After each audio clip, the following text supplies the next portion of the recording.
मध्य प्रदेश के मुख्यमंत्री शिवराज सिंह चौहान अब हार्ड हिंदुत्व की ओर चल पड़े हैं। प्रदेश सरकार राम नाम के सहारे 2023 में नैया पार लगाने के हर संभव प्रयास कर रही है। एमपी विधानसभा चुनाव में कुछ ही महीने का वक्त बाकी रह गया है। सीएम शिवराज सिंह चौहान ने तय कर लिया है कि ये चुनाव हार्डकोर हिंदुत्व के मुद्दे पर ही लड़ा जाएगा। लिहाजा एक के बाद एक महाकाल लोक की तर्ज पर अलग अलग लोक बनाने का ऐलान हो रहा है। सरकार इस पर करीब 3500 करोड़ रुपए खर्च कर रही है। तो वहीं कांग्रेस का कहना है कि चुनाव करीब है, इसलिए सीएम ऐसी घोषणाएं कर रहे हैं। देखिए ये खास रिपोर्ट। मध्य प्रदेश में अब बीजेपी सरकार हार्डकोर हिंदुत्व के एजेंडे पर है। एक के बाद एक लगातार घोषणाएं मुख्यमंत्री शिवराज सिंह चौहान करते हुए नजर आ रहे हैं। मगर 2018 से काफी हटकर 2023 का चुनाव होने वाला है, क्योंकि इस सरकार ने तय कर लिया है कि इस बार का चुनाव हार्डकोर हिंदुत्व के एजेंडे पर ही लड़ा जाए।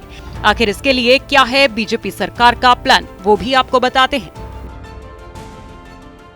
शिवराज सरकार का प्लान महाकाल लोक की तर्ज पर मालवा, निमाड़, ग्वालियर, चंबल और बुंदेलखंड में अलग अलग प्रमुख मंदिरों में कॉरिडोर, लागत करीब 3500 करोड़ रुपए। सलकनपुर में देवी लोक का निर्माण, लागत 115 करोड़ रुपए। ओमकारेश्वर में एक आत्मधाम, 2200 करोड़ रुपए खर्च किए जा रहे हैं, निर्माण भी जारी है। सागर में रविदास मंदिर धाम, लागत 100 करोड़ रुपए।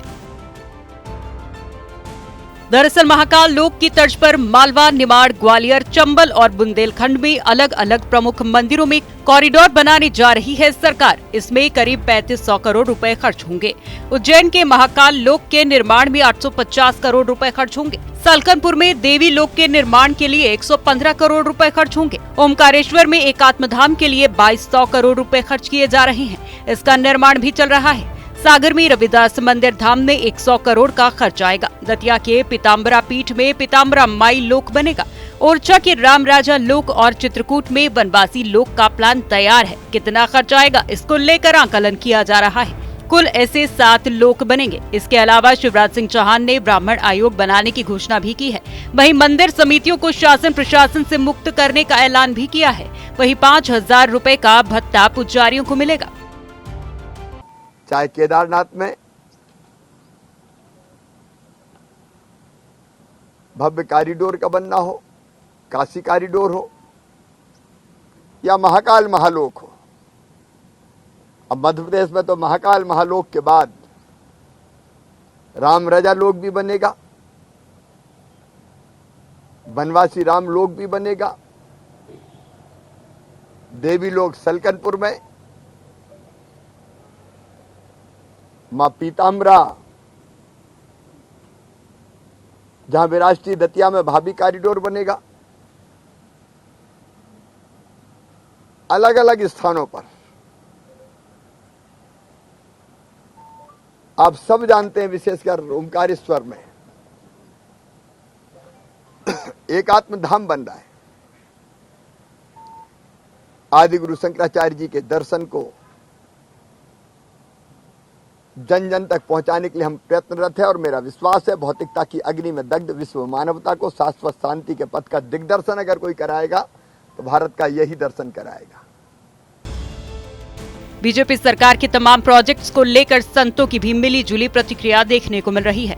कुछ संतों ने इस फैसले का स्वागत किया है तो कुछ का कहना है कि सरकार सिर्फ घोषणाएं करती है, बेहतर है कि इन घोषणाओं का क्रियान्वयन भी हो।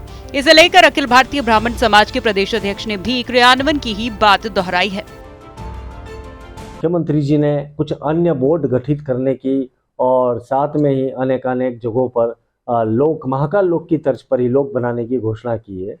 अच्छी बात है। किसी भी नगर का वैभव उसके व्यापार से बढ़ता है, उसके यहाँ पर लोगों के आगमन से बढ़ता है, किंतु ध्यान रखना होगा कि महाकाल लोक के वैभव और चकाचौंध के तले हमारी मौलिकता कहीं न कहीं दब रही है। इस बात का हम सभी संत समुदाय में चिंतन हो रहा है, क्योंकि क्या होता है कि जब हमारे धर्मस्थल व्यापारिक केंद्र बनने लग जाते हैं तो ऐसी स्थिति में आध्यात्मिक उसका जो महत्व है वो दबने लगता है। तो इस चीज़ पर थोड़ा सा मुख्यमंत्री जी को ध्यान देना होगा। ओंकारेश्वर में एकात्म धाम बन रहा है। आदि शंकराचार्य भगवान के आदर्शों को स्थापित करने के लिए करीब 2200 करोड़ का बजट वहाँ का है।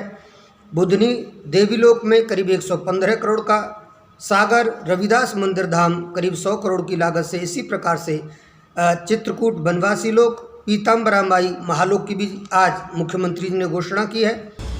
वहीं कांग्रेस इसे लेकर बीजेपी सरकार पर निशाना साध रही है। पूर्व धर्मस्व मंत्री और कांग्रेस विधायक पीसी शर्मा का कहना है कि ऐसी हजारों घोषणाएं सरकार पहले भी कर चुकी है, सिर्फ चुनाव नजदीक आने पर ही इस तरह की बातें हो रही हैं।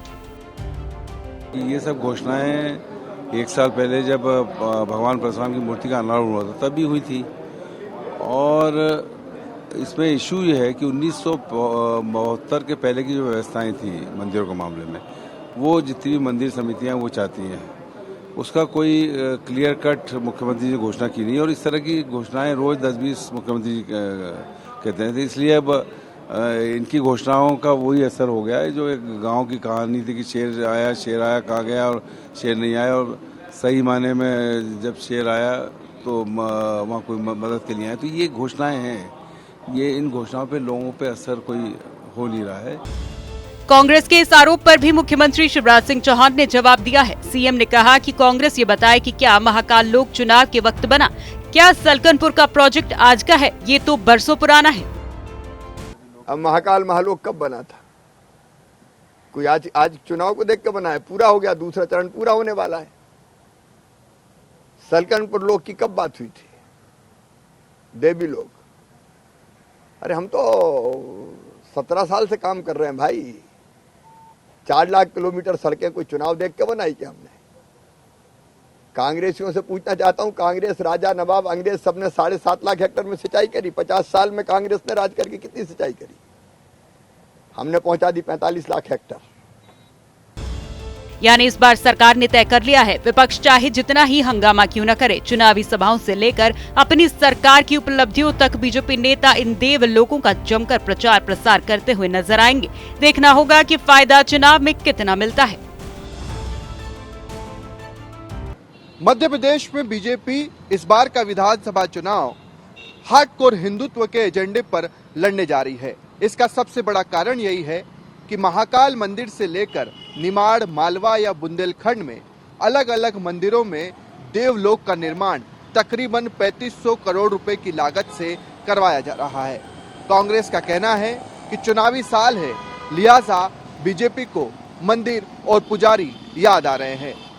तो दूसरी तरफ मुख्यमंत्री शिवराज सिंह चौहान ने भी कांग्रेस पर पलटवार करते हुए कहा है कि मध्य प्रदेश में मंदिरों के जीर्णोद्धार का काम लगातार कई वर्षों से चल रहा है।